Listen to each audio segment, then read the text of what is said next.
వసతి గృహాల్లో విద్యార్థులను నిర్లక్ష్యంగా చూస్తే చర్యలు తప్పవని రాష్ట్ర బాలల హక్కుల కమిషన్ సభ్యురాలు పద్మావతి హెచ్చరించారు. బాపట్ల జిల్లా పరుచూరులోని పలు పాఠశాలలో ఆమె ఆకస్మిక తనిఖీలు చేశారు. ట్రైబల్ వెల్ఫేర్ బాలుర గురుకుల పాఠశాలలో రికార్డులను పరిశీలించారు. ఉన్న స్టాకుకి రికార్డుల్లో నమోదు చేసిన దానికి తేడాలు ఉండటంతో ప్రిన్సిపాల్పై ఆగ్రహం వ్యక్తం చేశారు.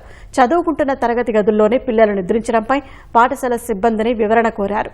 పాఠశాల ప్రిన్సిపాల్కు మెమో జారీ చేయాలని ఉన్నతాధికారులను ఆదేశించారు.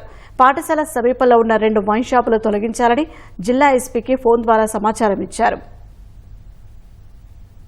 ప్రిన్సిపల్ పర్యవేక్షణ లోపము అనేది ఈజ్ వెరీ క్లియర్ గా కనపడుతుంది. ఆయన కూడా మేము ఎక్స్ప్లెనేషన్ కి కాల్ఫర్ చేస్తున్నాం. హిందీ టీచర్ రోజు రెగ్యులర్ గా ఎందుకు కొడుతున్నాడు అనే విషయం మీద, ఈ ఫుడ్ కు సంబంధించినటువంటి ఏవైతే లోపాలు ఉన్నాయో వాటి మీద కూడా మేము షోకాజ్ నోటీసులు ఇవ్వమని కూడా నేను ట్రైబల్ జిల్లా అధికారిని కూడా ఆదేశించడం అయింది.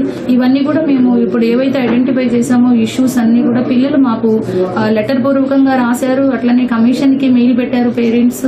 అలాగే పిల్లలు ఫోన్లు కూడా చేస్తూ ఉన్నారు నాకు. ఈ క్రమంలోనే ఈ రోజు సర్ప్రైజింగ్ విజిట్ చేయడం అయింది.